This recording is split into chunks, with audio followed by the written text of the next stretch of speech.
And now something completely different. Good afternoon. I'm speaking to you live just outside I like to think balding is just God's way of saying, now let's see you get laid. Is it true that if you don't use it, you lose it? What I'd really like to do is put the greatness of this man in perspective. The hair loss community has a lot to be thankful for, having you as a spokesperson. You mean you just call this guy up? About life and about reality. And now, America's #1 reality radio show for men. Live from Los Angeles, it's Spencer Kobren's The Bald Truth. Hey guys, welcome to the show. Phone number 888-659-3727. Always great to start a program with extreme technical difficulties, but thank you for hanging out and waiting for us to start the broadcast. Welcome. Listen, it's been a while. I don't know, when's the last time I did a live show? Probably about 2 or 3 weeks ago, something like that. A lot of interesting news happening these last, this last week. As most of you who have been fans of the broadcast for a while, okay, he's going to check something. It was a big conference. The International Society of Hair Restoration Surgery had its annual meeting. Basically, just about everyone in the world of surgical hair restoration gets together once a year, kind of share their experiences, to teach new guys who are getting into the field, to talk about new and interesting techniques as far as the evolution of the field of surgical hair restoration. And, I would say that while the mainstream consumer doesn't really necessarily get a lot of takeaways from these meetings, there's a lot of interesting stuff that goes on every year. Some of it's the same old shit, but some of it is really innovative. This year, probably one of the most talked about projects or innovations of the meeting was Dr. Carlos Wesley's scarless FUE hair transplant. Now, we've been talking about that for a while. And hold on, Andrew, you just took the video out of the shop, and I'll fix that. Talking about that for a while, and everyone is trying to somehow either come to terms with the reality that this is going to be a possibility, or they really just want to kind of get the skinny on what's happening. Is it something that will eventually be a viable option for surgical hair restoration? And I can tell you that, I was very impressed when I first was made privy to this potential advancement. And I really believe that it was a really significant advancement. And, I don't know if this particular advancement is going to be something that's going to eclipse everything else that's out there at this point. At this point, I doubt it. But, it's something that I think has gotten a lot of the guys in the industry to really think about what state-of-the-art actually is. Now, obviously, there's been some other news, from the Columbia camp, Dr. Angela Cristiano and Dr. Colin Yehoda's findings. We can definitely talk about that. What I want to do first, though, is I want to get to the phones, because I know that Joe from Staten Island has been holding on, waiting for weeks to talk to us. We'll talk about a couple of things, and I would like to actually present Dr. Wesley's ISHRS presentation. He actually provided us with an exclusive of the entire presentation. It's about 20 minutes. I think there's a lot of great information. It's pretty compelling stuff. Normally, I would not air something like this live, but because of the insane amount of interest and emails that I have received and that we've received through all of our resources, about this presentation and about what this new technique actually is, I thought it might be important for you guys to see it the way that it was presented at the conference, which is pretty unusual. Normally what I would do, and I've done presentations before, is kind of give you guys something that's on demand, that's, pre-recorded, that it wasn't necessarily exactly what was presented at the conference, but I thought this might be interesting for you guys. The phone number is 888-659-3727.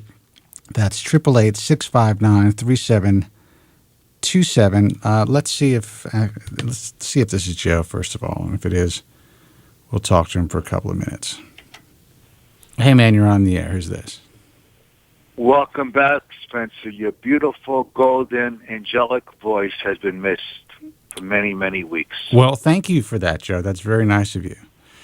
Sorry for the issues that we've had today we have a brand new rig, brand new video setup, and it's exciting, but it's a lot of work, and we've had a lot of issues. But I think everything's working just fine now.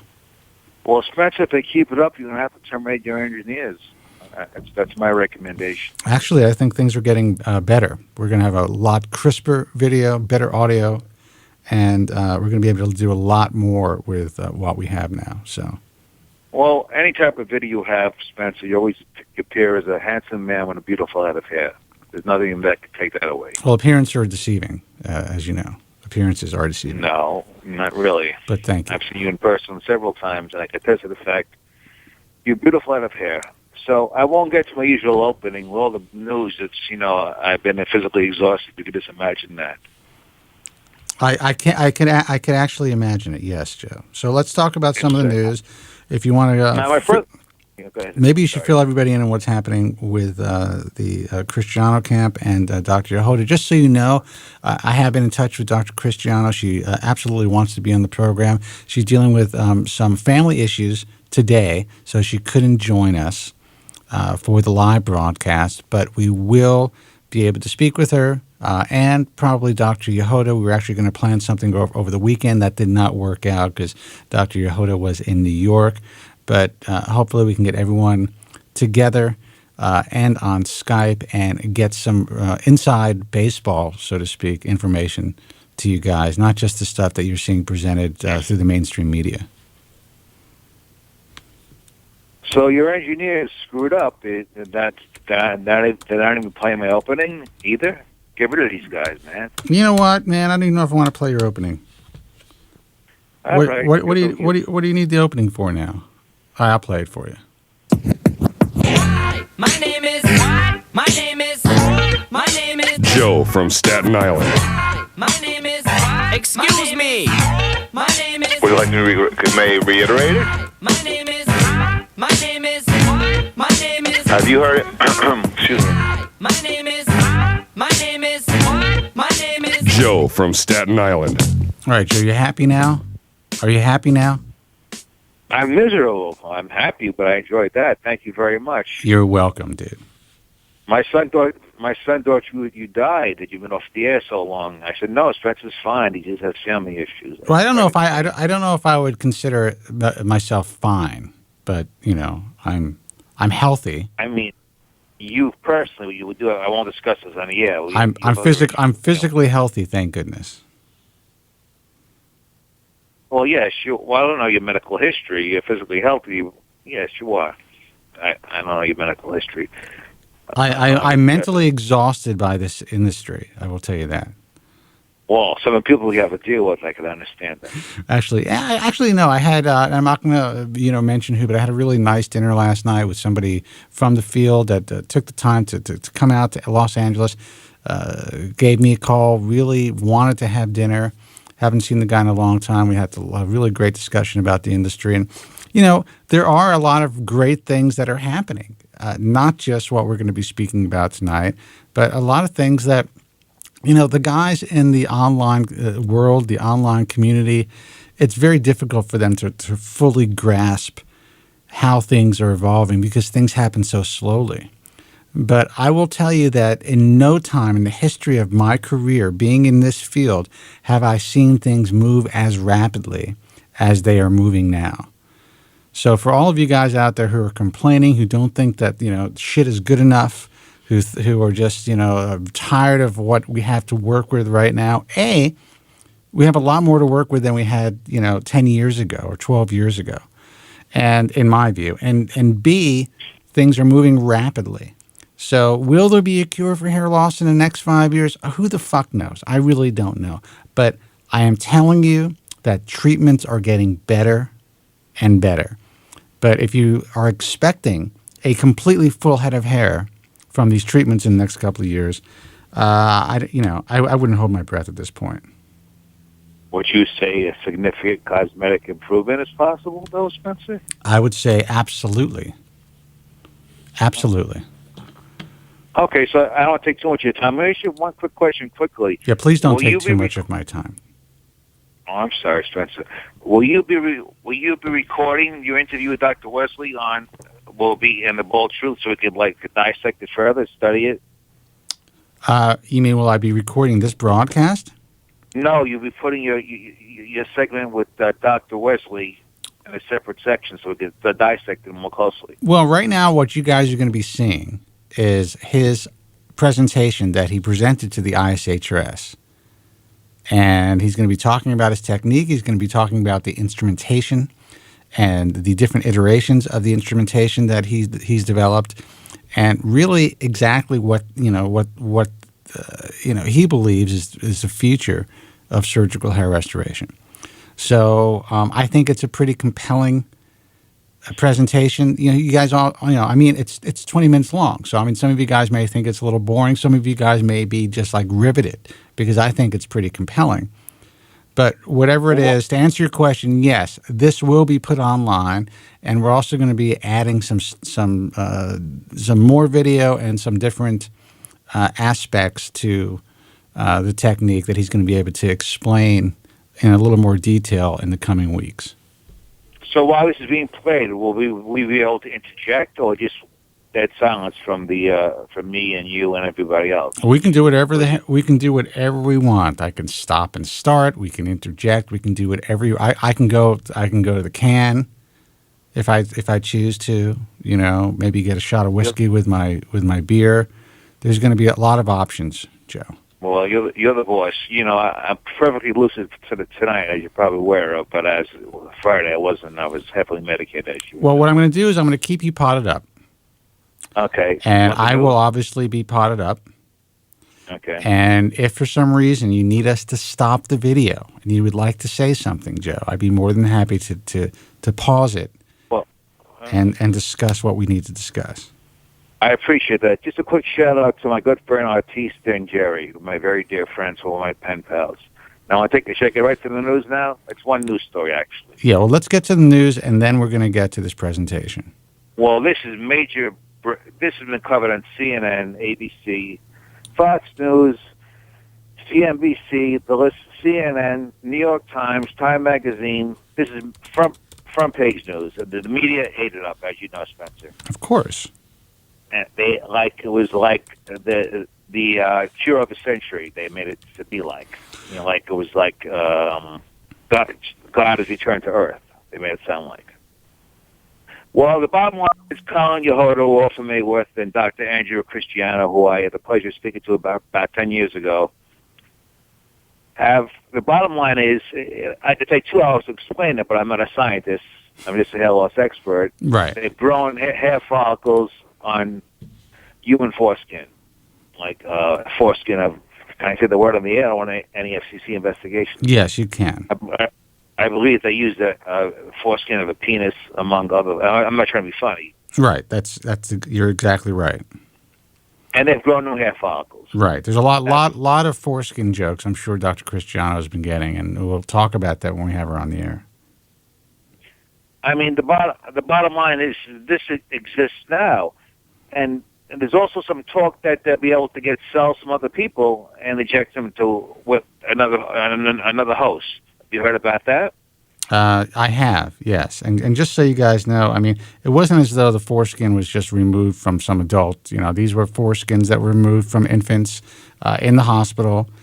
So obviously they're completely void of any hair follicles. And I guess there was a specific reason for using this in the protocol.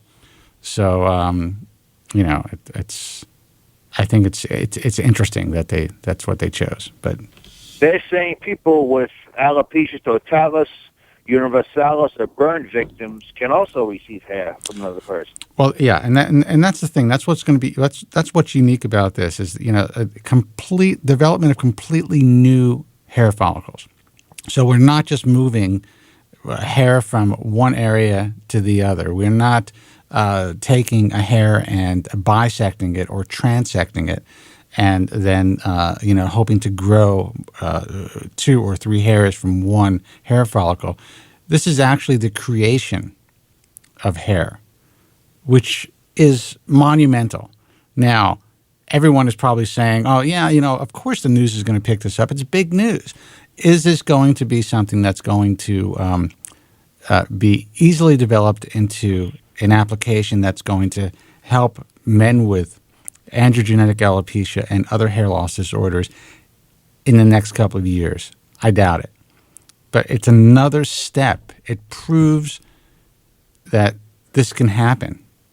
And I think it's huge. I really do. I read on the message forums. I read the forum today.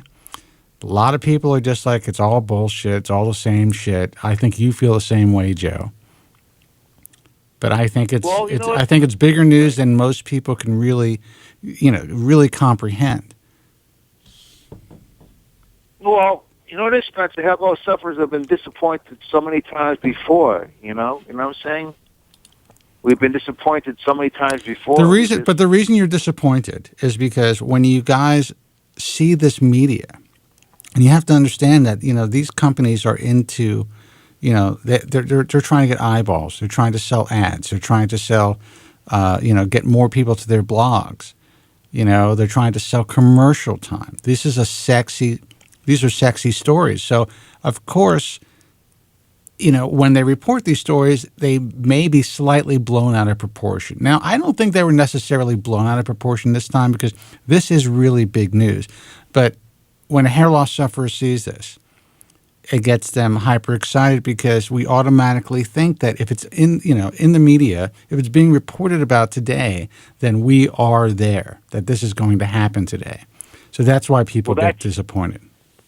Well, that's a lay person, but hair loss experts like myself and members of the Bald Truth community know better than that. Is that correct, Spencer? I don't necessarily think so. I mean, you do, and I think there are people in the community that know better than that. But there's also hyper cynical people out there that don't truly understand the value of this.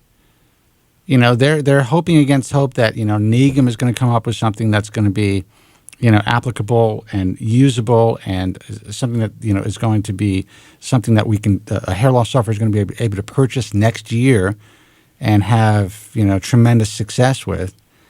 And that's really where a lot of the guys in the online community are hedging their bets. And in my view, that's naive as well. I'm very excited to get to Dr. Needham, that Dr. Mwamba is involved and there's other doctors involved. But, I spoke to a couple of guys who, met Dr. Needham at the meeting. And I will tell you, I was surprised by one guy's response, who's very well respected. He said, maybe this guy's onto something. There are, of course, the guys that think he's a quack. But for the most part, the guys were kind of like middle of the road, trying to figure out, well, maybe this guy has figured something out, but they don't see it happening as soon as he claims it's going to happen. So I just think that everyone is getting hyper excited about, these different techniques. And I personally don't know, if they're going to come to fruition as soon as these guys wanted to. And I would love it. I would love for Needham to come out and Mwamba to say, hey, you know what, man? We tested this for a year. The shit works. We are doubling, tripling, quadrupling, hair follicles. And it works. I mean, I would be dancing in the streets, believe me. I was talking to this doctor that I went out to dinner with last night, and talking about my paint job. He's like, you painted your head just to see me? I'm like, dude, I paint my head just to walk the dog. That's how I live my life. I don't want to live my life like this anymore. I want to go out there and, be completely free like everyone else does. Well, you're a lot freer than I am, Spencer. I can tell you that much. I'm a lot freer than you for several reasons, Joe. Even if I was in your physical, as far as the hair loss condition, the amount of hair loss that you have with the bad surgeries that you've had, I would figure out a way to be freer than you. I promise you, dude. I may not live as happy a life as I would have with a fuller head of hair, but I would figure it out. I'd be gluing on hair. Which I have done, and I talked about that.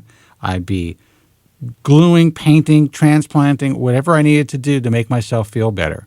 Or if I had the option to shave my head and leave leave the house and feel comfortable in my own skin, I would do that too. I wouldn't waste my life in complete misery, maybe partial misery, but I would figure it out. So, what? I'm sorry. That was a great reaction. All right. So listen, we can talk about the Cristiano stuff. I really think that we should save that until we have her on the air. Let's get to. Can I just one final question? In Yeah. 10 seconds. Would this need FDA approval? That's the big question. Who? Protocol. Which protocol? The Yehodo Cristiano protocol. Well, that's an interesting question, and if I can't tell you off the top of my head, but as I think about it, I'd probably say no. I agree with that. So the answer would be no. I mean, if they're able to do this consistently, which I think they will be, once they start to do real human testing, I don't think that's going to be an issue at all. That's a very good point. I agree with you 100%. 100% of that, Spencer. Well, I'm glad. Well, listen, without further ado, I may have to set up the shot because I don't think. Okay, Spencer, thank you. I don't Thank think I you have for the your time. shot set up completely. Let me see if I could. Do you want me to narrate it? Do anything or to shut up? Yeah, you can. You can narrate it. Come on. All right, guys. Listen. Without further ado, I'm going to show you Dr. Carlos Wesley's ISHRS presentation. Everything that you guys have been waiting for. I personally think that this is a potential breakthrough procedure that could really change a lot of lives. Now, I know all of you guys are like, well, is this procedure going to create more donor area? At this point, there's a possibility, but that's really not what the main focus was. It's really about focusing on a scarless type of FUE, which I think you guys are going to be really impressed with. So let me see if I can get this shot down.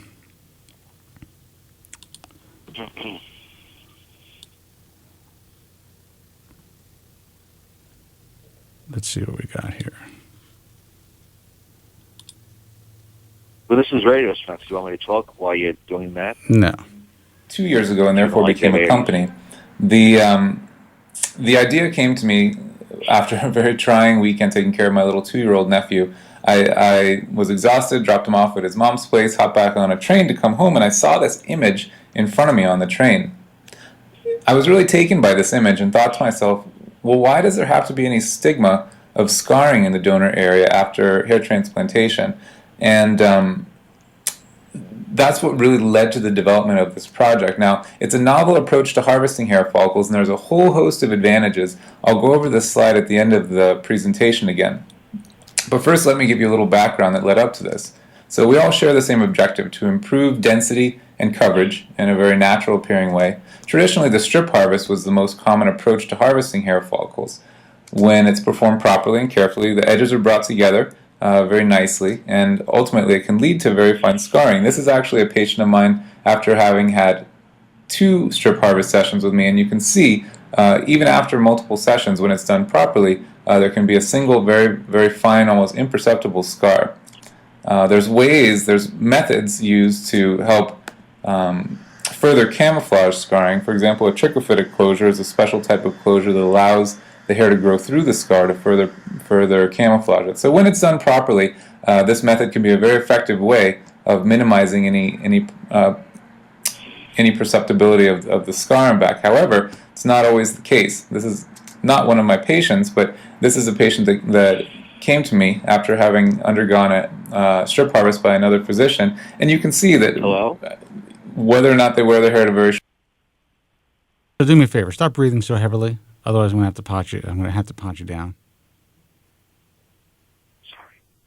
short length, it can lead to unacceptable linear scarring. As a result of that, and again, this is the exception rather than the norm, but as a result of this possibility, the follicular unit extraction technique has become more and more popular, both amongst patients and physicians alike. The idea is you take, using a very small, less than a millimeter cookie cutter size punch, you take every third or fourth hair follicle, and even a week later, this is one of my patients after FUE, even a week later you can see that they can wear their hair quite short without anything being perceptible. As a result of the popularity of FUE amongst patients and physicians, there's been a lot of innovation in our field, a lot of advancements in FUE. This is a very impressive robot that can perform follicular unit extraction, and there really has been a lot of improvements in this field. However, despite these advancements, there are three fundamental shortcomings with follicular unit extraction. The first is follicle transection. Now, beneath the surface of the skin, in the bulge and the bulb region, are two stem cell containing colonies. If you go in at the wrong angle, you can actually cut through those stem cell containing portions of the graft, and it's called transection, and that could decrease the survival rates of hair follicles. As as punches become smaller and smaller, transection rates can increase. Especially in challenging African American hair with hair characteristics that have an unpredictable curl beneath the surface of the skin. Secondly, the shape of the grafts are different when they're produced via follicular unit extraction or produced by the strip harvest. When you have a strip harvest, you can include a lot more surrounding tissue that protects those stem cell containing regions, which are here and here beneath the hair follicle. It really does make a difference. There was a study done by Dr. Biener a few years ago where he looked at the only variable that he really focused on was the amount of protective tissue around the stem cell containing portion of the graft. Now, this is a sort of confusing looking slide, but I'll explain it to you. When he looked at survival rate of hair follicles at the 19-month time period, and he looked at hair follicles that didn't really have any protective tissue, skeletonized, and those that had a considerable amount, chubby, the survival rate went from 68% to 88%. That difference was even more pronounced in one-haired follicles, where the survival rate went from 48% to 98%. That's about a 200% increase. Some of the reasons for the improved survival when you include that surrounding tissue is protection from dehydration, protection of the trauma of just being handled when a graft is moved from one area to the next, and perhaps the inclusion of dormant follicles, quiescent follicles that we don't actually see but ultimately grow out when you include that surrounding protective tissue. You don't have that possibility if you have a stripped or denuded FUE graft. Finally, FUE is not a scarless procedure. All doctors know this. Depending on the size of the punch and the manner in which the FUE graft is taken, it's not a scarless procedure. This is a patient that came to our office after having had FUE at a different place. He came in for a repair. So, just to summarize, this approach that I'll present to you now, it maintains all the positive aspects of FUE, namely it's a shorter, faster, more comfortable recovery time that allows patients to wear their hair quite short, but it eliminates a lot of the negative aspects. Transection rates with this approach can be minimized or virtually eliminated. There won't be no punctate scarring with this approach. Candidacy will change. African Americans that have an unpredictable curl of hair beneath their skin can be candidates for this approach. Women who don't want to shave their heads for FUE won't have to do that with this approach. The shape of the grafts will be different. It'll include that protective surrounding tissue around the stem cell containing part of the graft, and you won't have to take those extra steps of trimming off the epidermis or the skin surface. Now, initially, it may be time consuming, it may be costly. However, I really believe that down the road it's going to be a faster process, and there's no reason to believe it can't be more cost effective. So what I'll present to you right now is a novel approach to harvesting hair follicles, specifically targeting the stem cell containing portion of the hair follicle from a below the skin surface approach. Just as general surgeons have their laparoscopy, orthopods have their arthroscopy, there's no reason in our field we can't have our own piloscopy.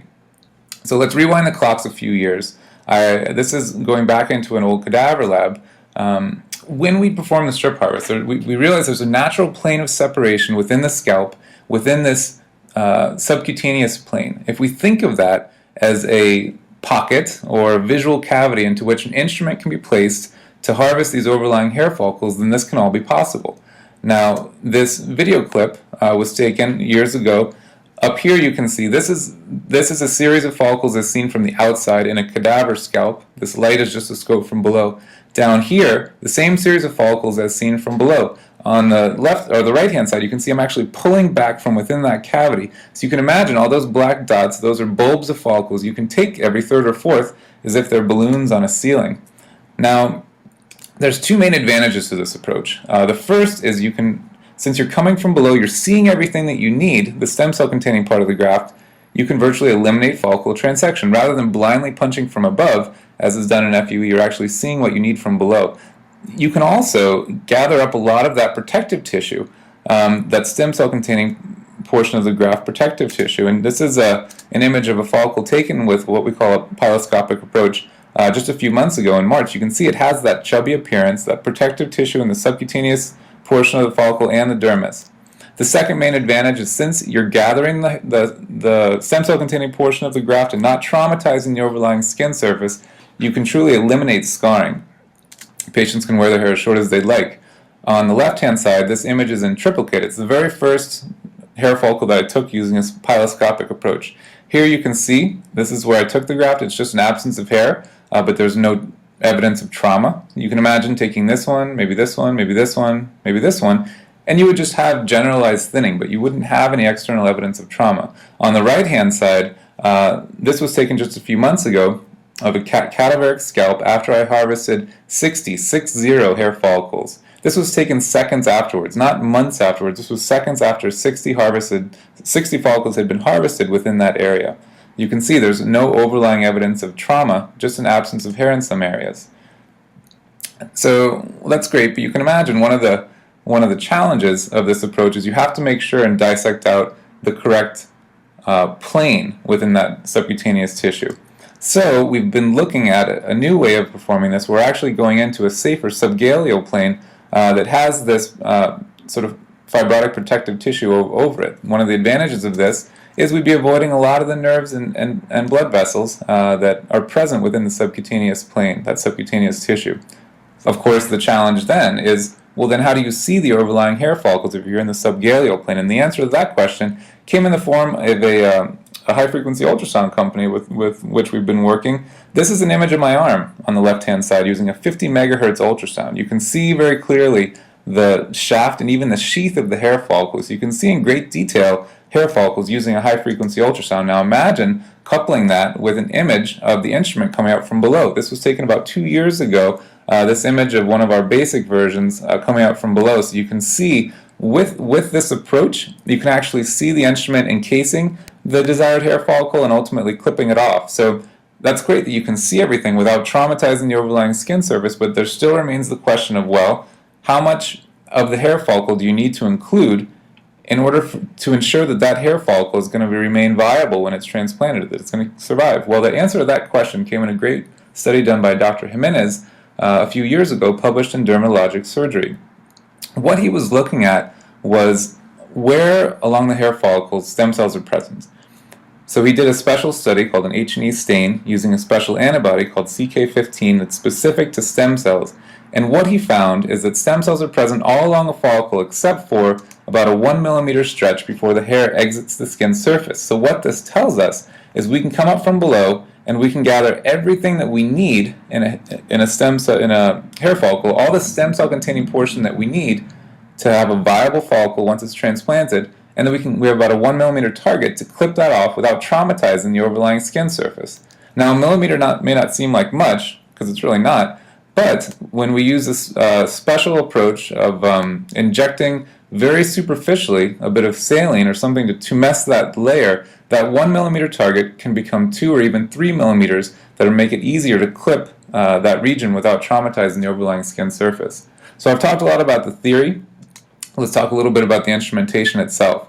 One of the first prototypes, before jumping into humans, even before jumping into cadaveric tissue, was used on just a melon. And we just wanted to show that we can core and clip cleanly, get really close to the skin surface without cutting through it. You can see, even within a millimeter or a quarter of a millimeter, we're able to core and clip very cleanly without traumatizing the overlying skin surface. I can tell you after this procedure, this melon was ecstatic.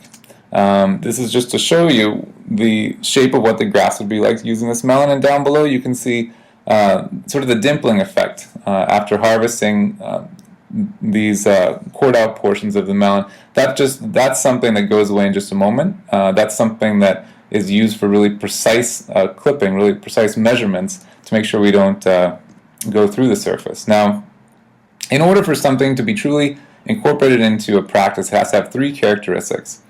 A new technology has to be better, has to be faster, and has to be easier. So the first thing we set out to do was show that this could potentially be better than the status quo. So I performed a clinical trial in 2011 with two main objectives. The first was to show that, sure enough, we can harvest hair follicles using this piloscopic approach or below the skin surface approach without traumatizing the overlying skin surface. Secondly, we wanted to show that grafts harvested in that piloscopic manner, when they were transplanted, they would grow as well, if not better, than the current method of FUE. So what I did is I took 6 patients, I took out anywhere from 10 to 30 grafts using follicular unit extraction technique, and then I took anywhere from 10 to 30 grafts, the same number, using the below the skin surface approach. You can see these yellow arrows correspond to hair follicles that were taken with the below the skin surface approach, but there's no trauma in the overlying skin surface, no evidence of trauma, just an absence of hair.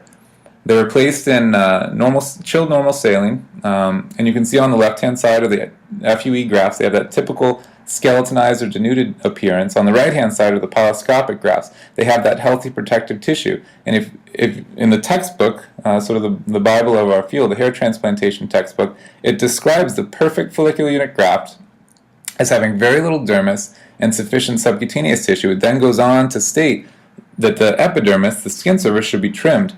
So these grafts, these piloscopic grafts, are already in the perfect shape to be immediately retransplanted, which means they can be out of the body for seconds instead of hours. The next step was making 2 little tattoos on patient's scalp. That way I can always relocate the areas into which the grafts have been placed. I made about 10 to 30 sites on the left and the right side of patient's scalps. I was blinded to which types of grafts went into which sites, on which sides.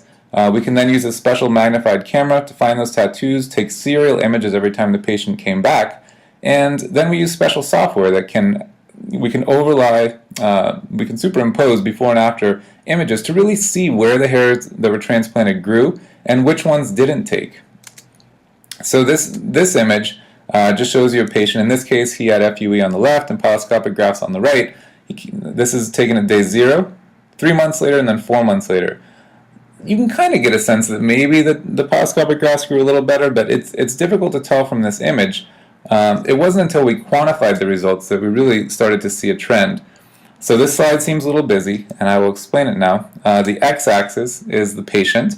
There were 6 patients. The y-axis is the month after having the hairs transplanted. So what I'm comparing here is the growth of FUE grafts versus the growth of the piloscopic grafts, or the test grafts in this case. 100% means that the survival rate at that point in time was the same.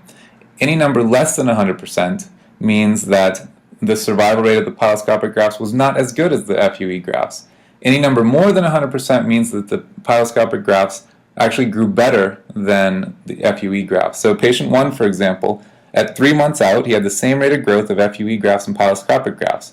At 5 months, however, the piloscopic grafts were growing a little bit better, and then 13 months out, that trend continued, and the piloscopic grafts were growing even better. Patient 3, for example, is interesting because he was the farthest endpoint at 16 months, and you can see that same trend of the piloscopic grafts continuing to grow better with time. Patient 4 initially had better growth of FUE grafts at the 2-month time period, but then 11 months after his session, the piloscopic grafts demonstrated better growth than the FUE grafts. Patient 5 was interesting. There was only one time point for this patient, and the FUE grafts actually were growing better at the 5-month time period. Both types of grafts were growing really well, but the FUE grafts were growing a bit better. It'd be interesting to see down the road if he had that same trend of improved growth of the piloscopic grafts. Patient 6 We only had one time point for, and he had tremendous growth of his piloscopic grafts relative to the FUE counterparts. Now, you look at these numbers, and then you recall Dr. Biener's study years ago again, a very respected study, and the only variable he was looking at again was the amount of protective tissue around the stem cell containing portion of the graft. The difference was about 129, 130%. We're seeing those same types of numbers with this study when we're effectively doing the same type of experiment where we're including more protective tissue around the grafts. So again, with smaller grafts, it was even more pronounced, and we're seeing a lot of those same numbers that we saw in a study done years ago and with somewhat similar variables being tested. So that's very encouraging to see that this is consistent with those findings. I'll show you a little bit about the evolution of the instrument itself. Initially, one of the most basic iterations was something that would just be used on a flap of scalp, not in the way that we ultimately want to use it, but just basically we're raising a flap on cadaveric scalp, and what I'll show you here is this portion, and you'll see in a bit, was raised up. We took 60 grafts from within this central flap. This left side and this right side were not harvested, so this is the only portion that's been harvested using different sized cannulas. This is seconds after it's been harvested, and I'll show you a close-up of this as well. So on the upper image is seen from below, the lower image is seen from the outside. Again, the central portion of the flap has been harvested, the left and the right side have not been. What we're trying to do here is just get a sense of the different size cannulas that produce the best grafts and the least evidence of trauma in the overlying tissue. Now, this was a year ago. It was the very first iteration of the piloscope. It was kind of big, but it was quite functional. So it works very differently.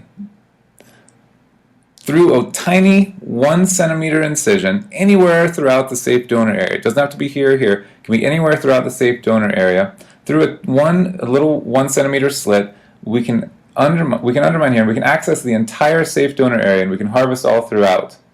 So I just want that to be clear. It's not something that results in a flap or anything like that. It's just a tiny 1 centimeter incision, and you'll see in these images that there's a natural plane of separation beneath the scalp itself where we can introduce this instrument, avoiding a lot of the overlying nerves and vessels again, and have access to a lot of the overlying hair. This is the instrument as seen within that subgaleal space. On the left-hand side is the ultrasound image. This is what the grafts initially look like. Not perfect, but they certainly have that protective subcutaneous tissue that has been shown to lead to better survival rates. This is a more recent iteration. It's something that is a little bit easier to use. It shares a lot of the same characteristics as a Da Vinci robot, for example, where one hand is doing one thing and the other hand is taking the grafts. We've tried to simplify it a little bit further recently, where we're actually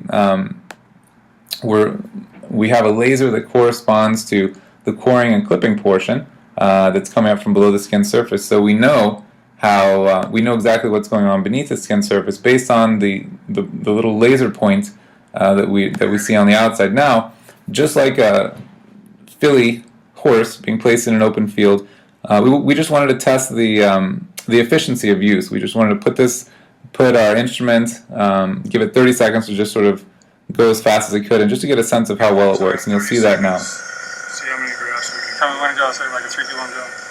3, 2, 1, go.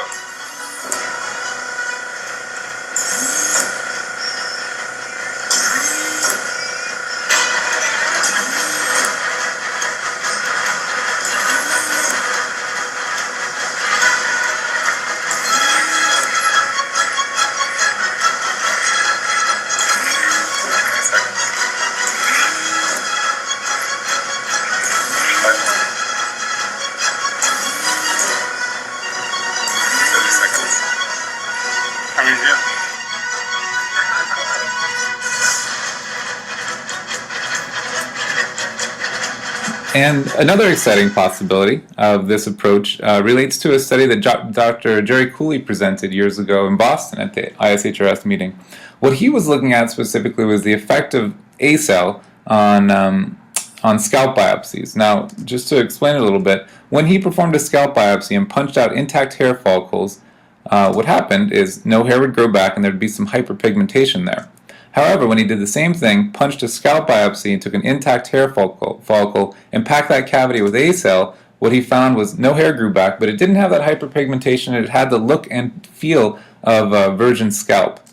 Now, when he took a biopsy punch of scalp and intentionally transected a few of the follicles around the perimeter, hair fragments remained. He packed that cavity with A cell, and what he found was very interesting. There was some regeneration of those hair follicle fragments when they were packed with A cell. So what this tells us is we can potentially, with this approach, have our cake and eat it too, in a sense. We're coming up from below, we're gathering all the stem cell containing portion of the graft, clipping it off so we can transplant a viable follicle. We're leaving a fragment as well as the surrounding tissue. So if we pack those cavities with A cell, there's a good chance that we'll be able to have some degree of regeneration in the donor area. This is something that we're certainly going to look at in 2014 with our next trial. I spoke with Dr. Cooley after the meeting, and he seemed very optimistic about this possibility as well. So we've already seen the efficiency with using this instrumentation. How else can it be faster? Well, we talked a little bit about the shape of the grafts.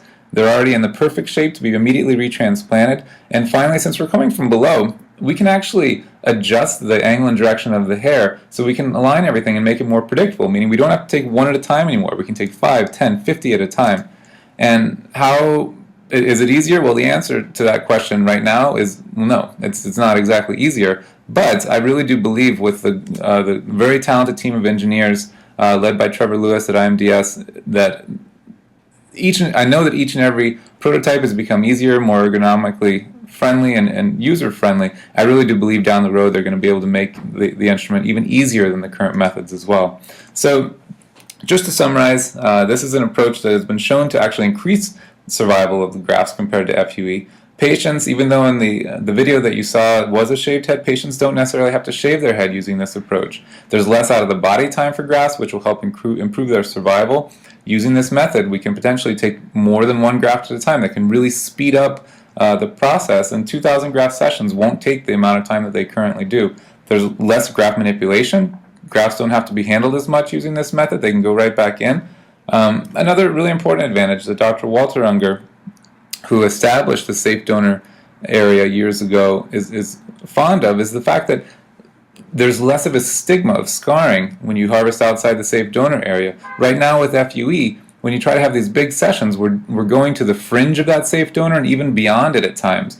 Ultimately, what happens with that is when hair is lost, when it goes through a natural progression of androgenetic alopecia, these little dots of hairs that were taken from beyond the safe donor will become exposed over time. We'll see that punctate scarring. Well, when we're using this approach and we're harvesting those same follicles on the fringe or beyond, there won't be that stigma of scarring that will be as evidence. So that's one of the other advantages of this.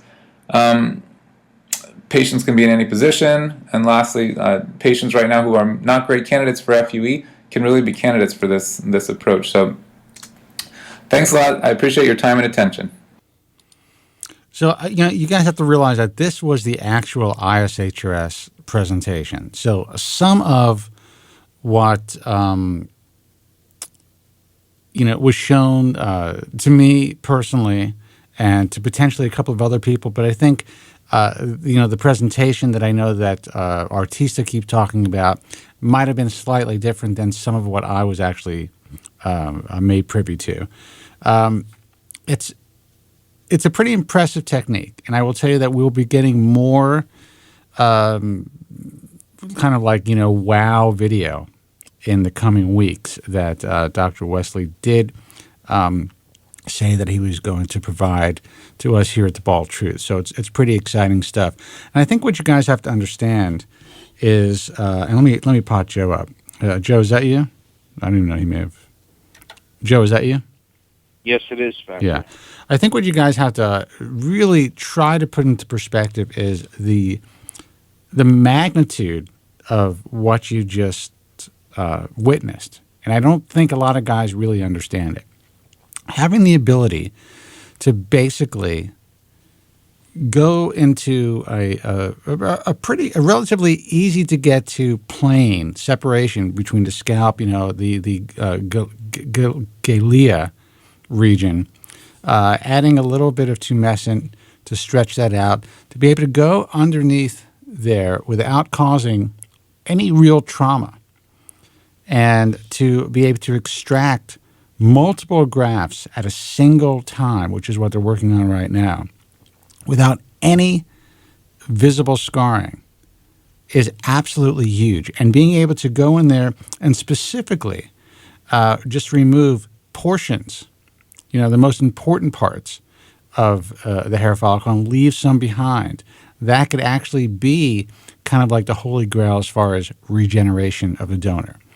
So we are closer than I think a lot of people realize with this technique to, at least in my view, the true potential of donor regeneration. And, besides the obvious, which, you're basically getting a scarless hair transplant. And if people are provided with all the information as far as, all right, you know what, we can go outside of your relatively safe donor zone.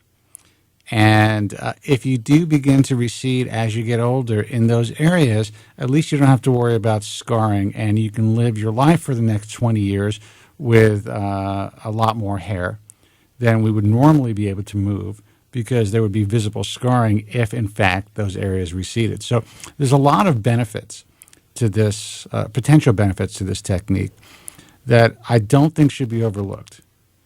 I really think that it's an important evolution in follicular unit extraction. And I think that most of the guys in the field really agree. I think they were surprised when they finally saw Wesley's presentation. Now, Joe, tell me what you think.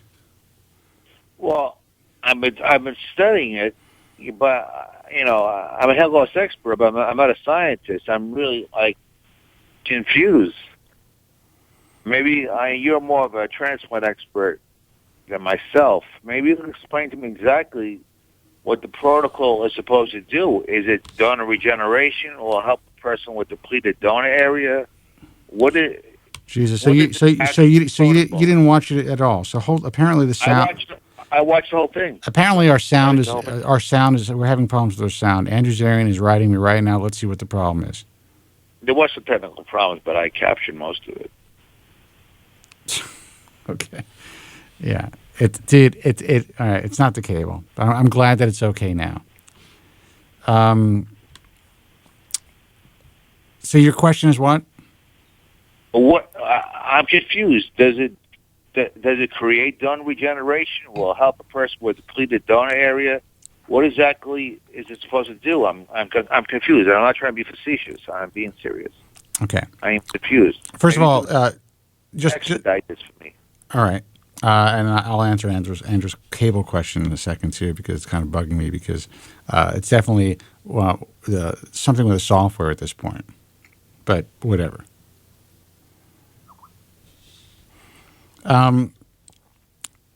There's nothing to be confused about. Basically, what he's offering potentially is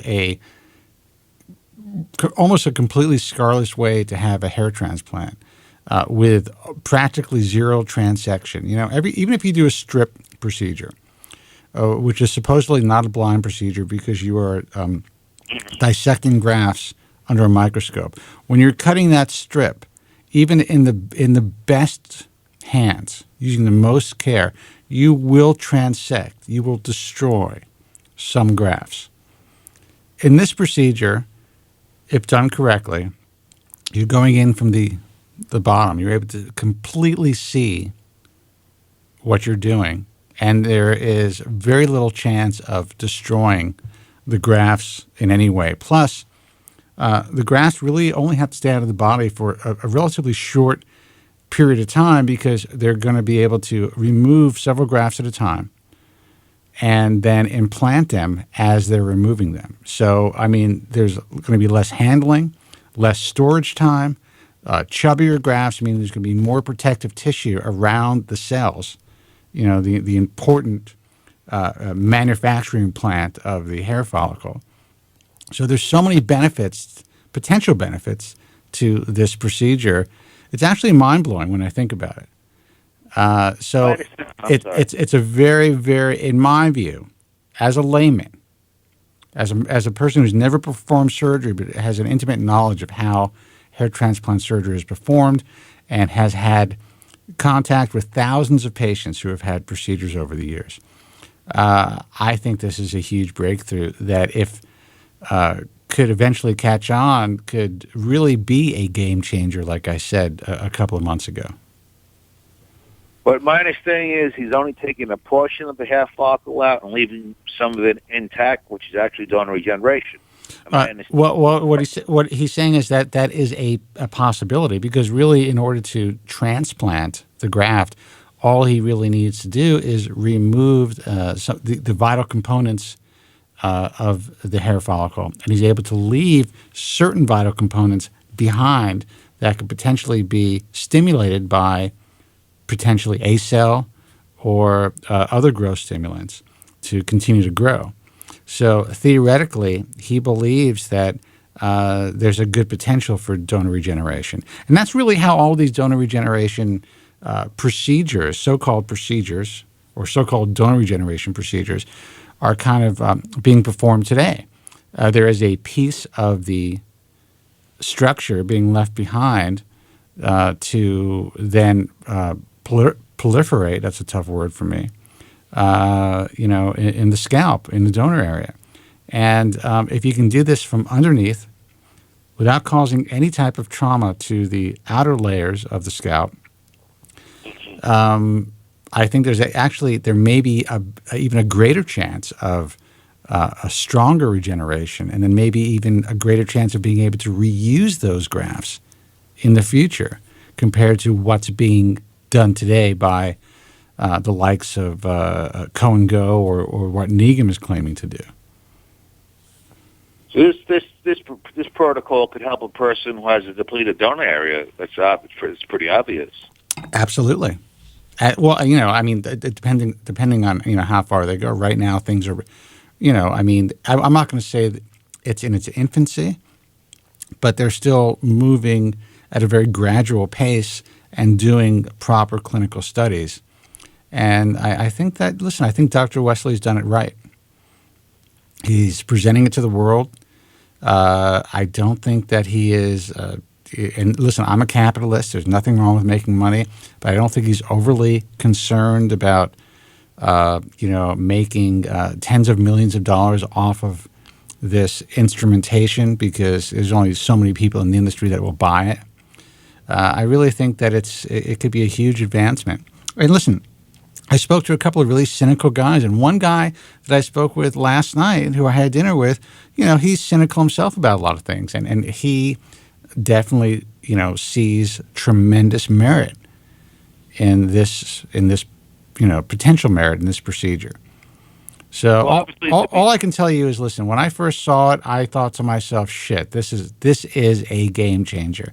I obviously have to listen to the true experts in the field, the guys who are in the trenches, the guys that are performing surgery, the guys that are seeing, these procedures and these patients day in and day out. But,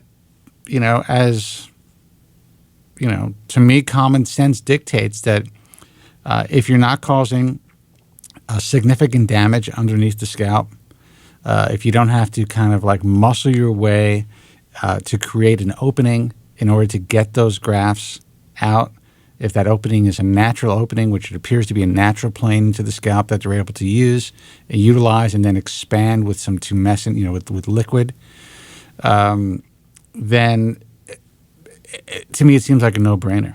And again, I'm a layman, but it just seems like, shit, if they're able to do this consistently, now they're using a, kind of a laser-guided iteration of the original device, I think it's only going to get better.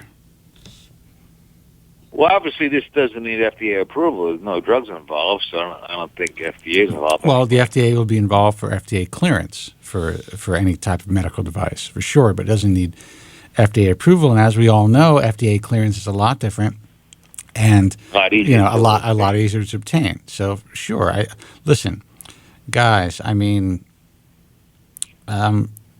I truly believe that if the majority of hair transplant surgeons believe that this is going to be a better mousetrap, it's going to work. Now, there's going to be, like with any other industry, there are economic issues at hand. There are economic restraints, and there are guys who've invested in different types of equipment that may not kind of move in this direction right away. There are companies that have made tremendous investments and have spent years developing certain equipment that may try to somehow get involved with the resistance of this type of procedure, because this will be a relatively, in my view, inexpensive tool to use. And it's going to be something that I think is going to be user-dependent, obviously, but I think that anyone who has any eye-hand coordination will eventually be able to use it. I think the laser guidance is going to help things a lot. And I think that, just the concept, if a person could have one tiny centimeter scar from an entire hair transplant, that scar could be reused for a second or a third procedure. I think that would probably be the procedure of choice for most people undergoing surgical hair restoration. I mean, you guys can you can give me a call at 888-659-3727. Correct me if you think I'm wrong, but I do know that, trading a little nick in your scalp for potentially thousands of punctate wounds or, tiny little white wounds makes a lot of sense. And I think go ahead. Yeah. Go ahead. I'm sorry. Well, theoretically speaking, with this procedure, say a person only had 5,000 available grafts in today's protocol. Under this procedure, they could have 8,000 or 9,000 because it's scarless. Am I correct? You could take more donor hair because it's scarless. Well, you can, and the thing is, you have to. People have to be educated to the fact that, if you go outside what most consider to be the safe zone, you could then end up, balding that area. And, if you bald in an area, the hair that was removed from that area will eventually, it's not DHT resistant. It's going to miniaturize as well. So those moved grafts, those transplanted hairs will fall out as well. However, no one knows for sure. So the worst case scenario is that the hair that was moved falls out, but you're not going to be left with any scarring as, the rest of the hair recedes. So that's, I think that's a relatively safe option. I think that at the worst case scenario, the transplant doesn't work out. Someone is unhappy. They decide sometime down the line, you know what? Not happy with my hairstyle. Didn't really move enough grafts. Or I don't have enough money to do it. Or, my pattern is a little different than was estimated. I'm just going to shave my head. You're just going to be left with like a centimeter scar, like a nick on the back of your scalp. So you will have that option to shave your head. You have that option not only to shave your head, but to go out into the sun and not worry about getting, potentially little white tanless marks all over your scalp. I think it's huge. I really do. I think that the guys who are online, some of the few in the online community who don't truly understand the magnitude of this, or they just think, well, you know what, it's not multiplying, my donor by 3 or 4 fold, at least at this point, so it really is useless. It's not useless. It is a big, big deal. It gives people, in my view, many more choices. They can choose to have a hair transplant at a younger age and then not worry about what the future holds if there's no cure in sight, if things don't come to fruition, if they decide to shave their head sometime down the line. I think it's huge. I think it is it gives people a tremendous opportunity to maybe live their lives, in their younger years with a lot more hair. And then as things progress for them, if things don't work out, they will be able to shave their head, and it'll be as though nothing ever happened. So I think it's a big deal. It is, but just make one final point, if you don't mind. The point I'm trying to make is, won't you be able to physically extract more grafts from this so-called safe donor zone than you were previously due to the fact there's no scarring? This is the point I'm trying to make. Well, you have to understand that there's still, if there's no hair being replaced, okay, In the worst case scenario, and some of the video that you saw, there's no hair being replaced, right? It's just basically a bare area where that hair was kind of pulled through the skin. Right. You're going to get a moth-eaten effect if you remove hairs too closely together. That could be an issue, and that is also that's a main issue with the current stage FUE. So it's not as though you're going to be able to move more hair in a given safe region. But if you go outside the safe zone, which I got to be honest with you, most guys who are doing FUE here in the U.S. and especially in Europe, I'm noticing, are going way outside the donor zone anyway, the safe zone anyway. So why is that? Because they're able to move more grafts, and in the end, I mean, they're able to charge more money, and young guys are happy with that. But in the end, as their hair recedes, they may end up losing those grafts that are removed, and they're going to be left with scarring that could be visible, especially if your skin is hit by the sun. This eliminates all of that. The guys could be critical online, but I have to tell you that I believe that this is huge. Now, I'm going to get an email tomorrow from at least one doctor who's probably going to tell me, even though he seemed to be pretty okay with it, according to some people at the meeting, basically saying I'm giving Wesley too much promotion, and that I'm making it as though that the entire industry is going to change because of this procedure. I'm not saying that. What I'm saying is this: it looks good. It looks really good. It looks impressive, and it's something that I believe that if it's embraced by the industry, and if it gets to the point where it could be done really efficiently, it may end up being something that could be done less expensively, more efficiently, and can give guys more options. So I think it's a big deal. Yes. All right. Thank you on behalf of all the people out here for presenting that to the audience. I think speaking to the audience, I think we really, really appreciate the effort you made in obtaining this video, Spencer. Well, I'm glad. There's going to be more video. I just want to thank Dr. Wesley for allowing us to present it first. And there's going to be some more kind of like inside baseball type of stuff, like I said before, that Dr. Wesley is going to present. I'd like to have him on the program, either in studio or via Skype, to kind of answer your guys' questions as well. But he had a prior engagement tonight, so he could not come on the show. But I'll tell you what, I'm going to take a phone call, Joe. I'll put you on hold, all right? Sure, Spencer. I appreciate that. All right. I got to take a piss anyway. Go ahead. Hey, who's this? You're on the air. Hey, how you doing, Spencer? This is John calling from New York City. I was actually going to talk to you about a bunch of things tonight, but I'll just keep it brief because... First of all, John, first of all, I want to say hi. Long time no speak. Thank you for calling. Well, oh, you actually remember me? How can I forget you, man? You have a very distinct way, a very distinct cadence to the way that you speak, and I of course I remember. You're the guy that actually put up the personal ad, right? Personal ad? Did you put out a personal ad with hair and without hair? Or was that another John?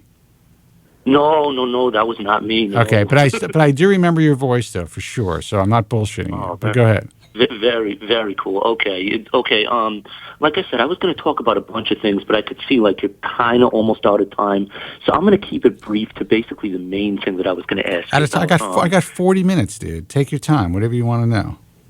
Oh, holy crap. Okay. Well, let me get to this. Let me get to my first issue. It's my experience with finasteride, and I was going to ask your advice about a couple of things with regards to that. Okay, so I've been on taking finasteride for about 3 years now, and although it has significantly slowed my hair loss, I've experienced very little, if any, hair regrowth, and I'm also experiencing what I perceive to be common side effects, like the inability to get and maintain an erection, and also particularly my muscles feeling soft and flabby after a weightlifting workout, rather than them feeling hard and firm like they used to feel. How old are you now? I'm in my early 30s now. I'm going to be 34. Okay.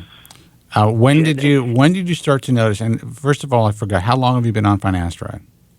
I've been on for 3 years now, and I started it in about mid 2010, but then I stopped working out for about a year in 2010, just because I was so depressed because of hair loss. Sure.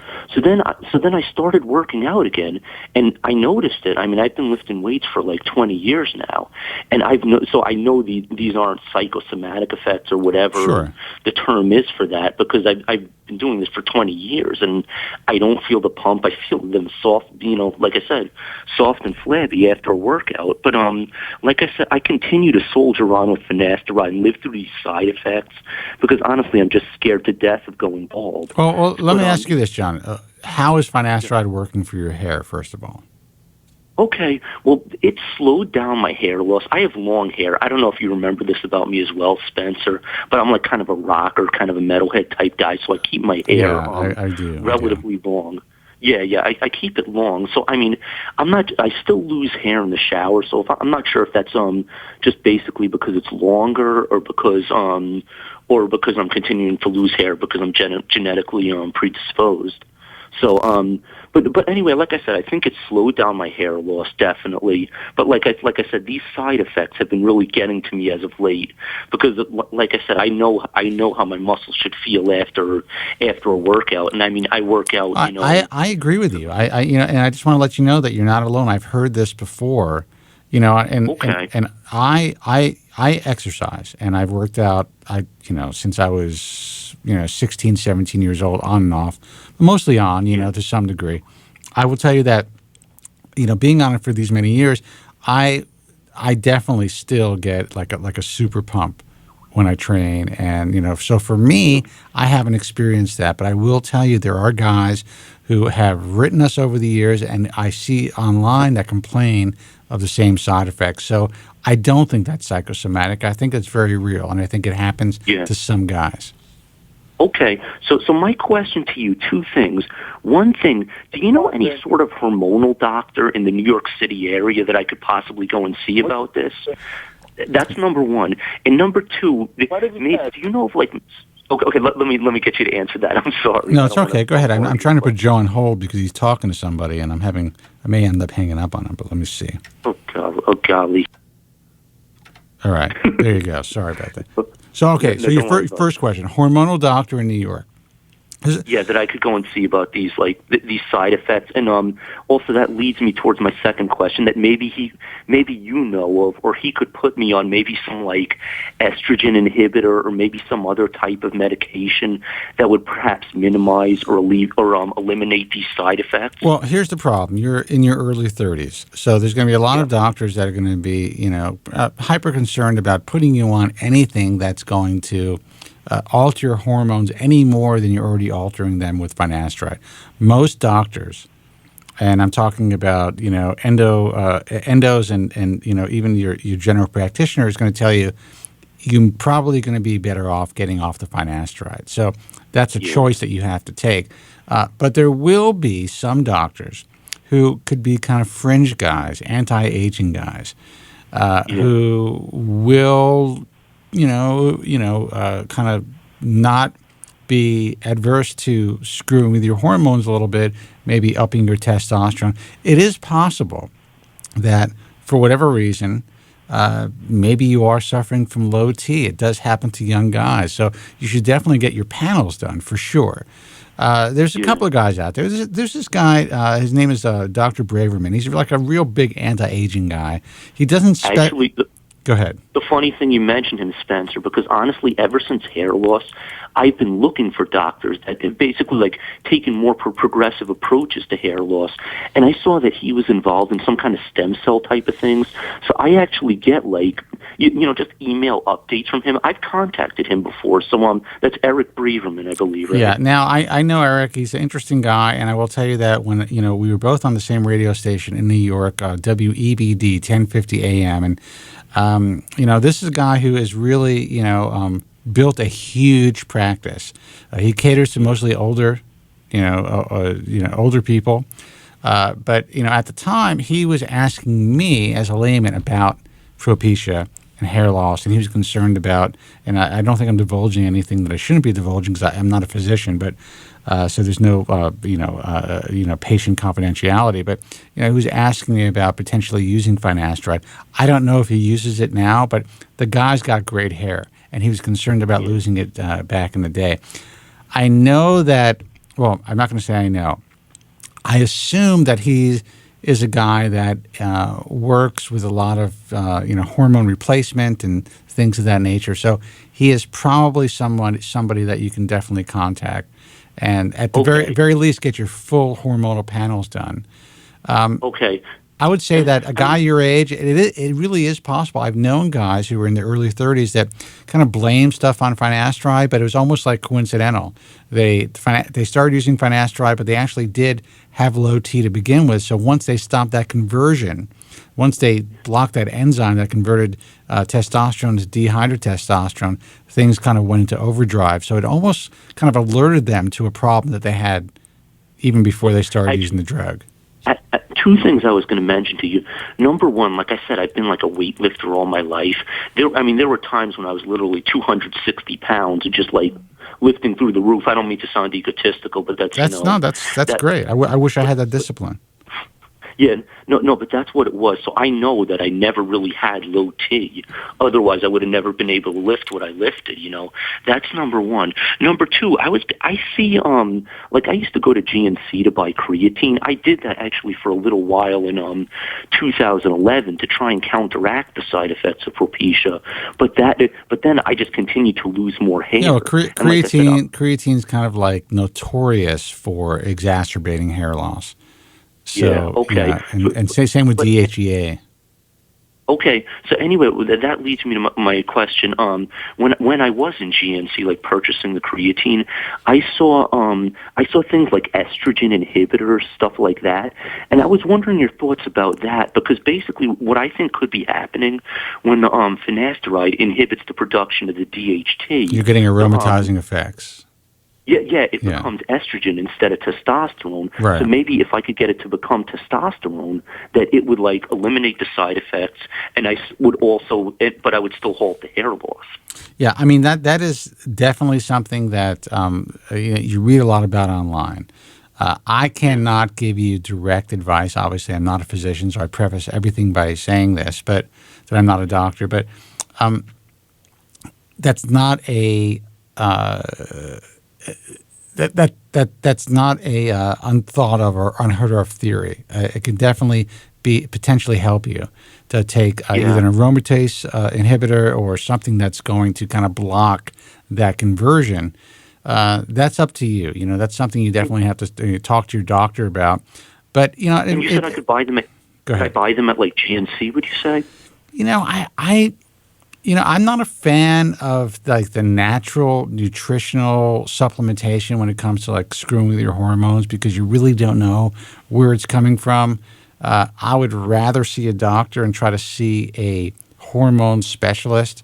Braverman may at the very least be able to give you a good referral. And, so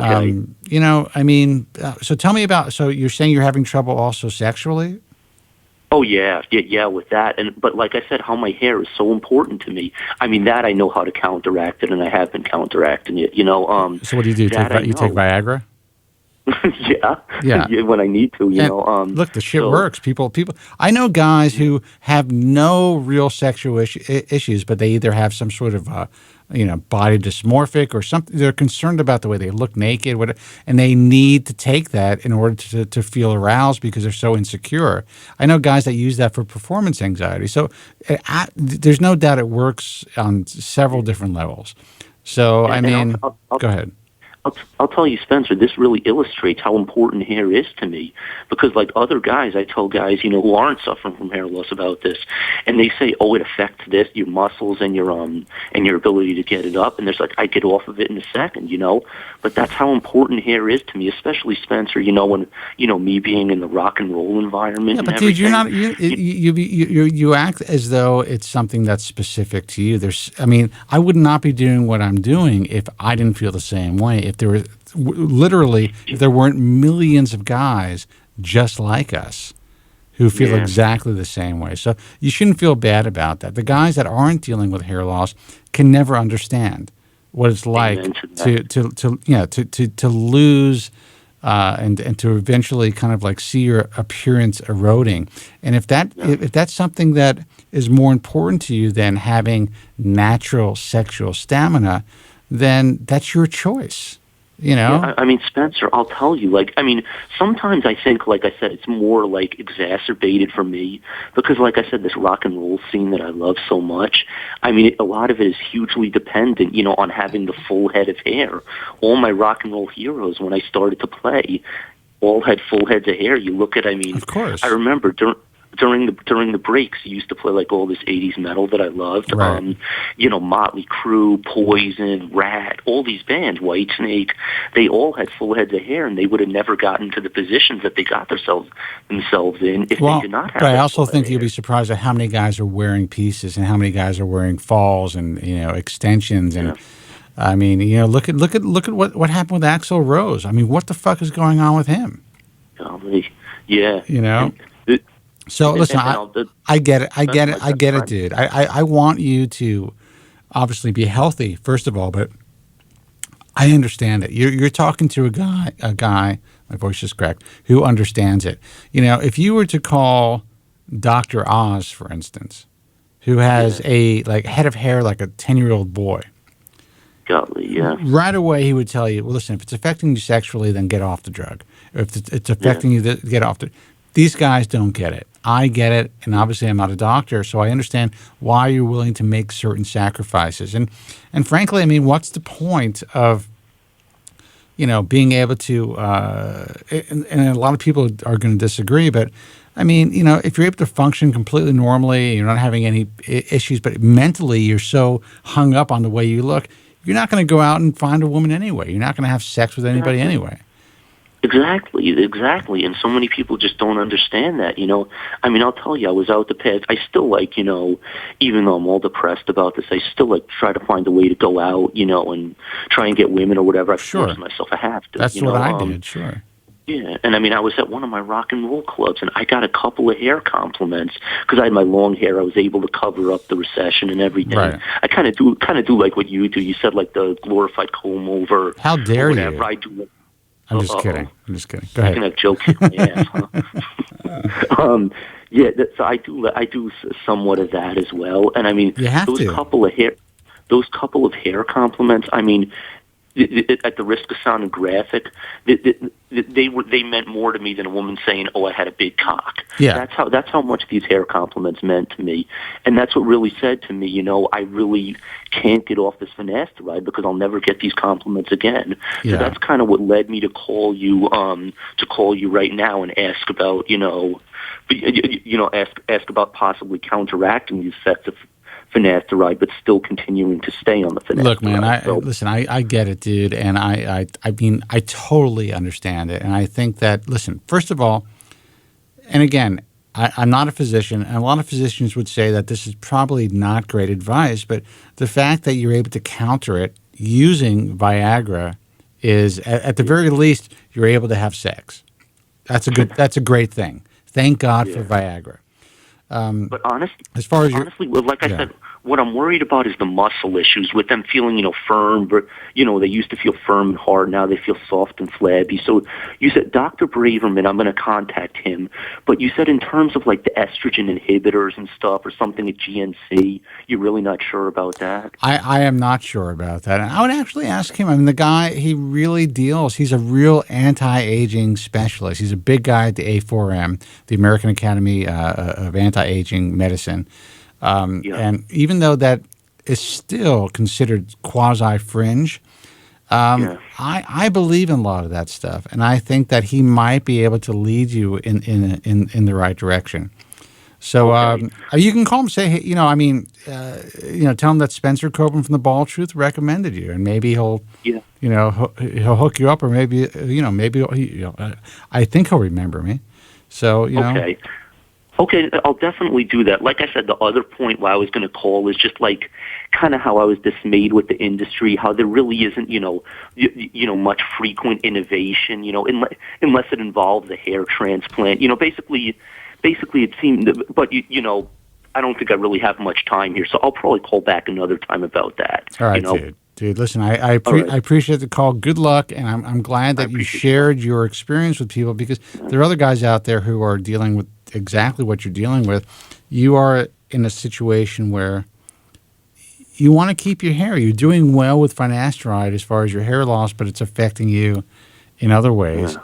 And so, you know, what do you do? What do you do? So maybe there will be options for you. So, you know, contact Braverman. Let us know what happens, and maybe you can give some other guys advice who are dealing with the same stuff. Okay, and actually, when will you be on the radio again? Because maybe I'll call back, you know, and discuss, like I said, my issues with the hair loss industry as a whole. Give me 2 weeks. We'll be live in 2 weeks. Okay, beautiful. And Spencer, all the best to your father as well. I mean, listen, I really appreciate you saying that. Thanks a lot. You're welcome. All right, take care.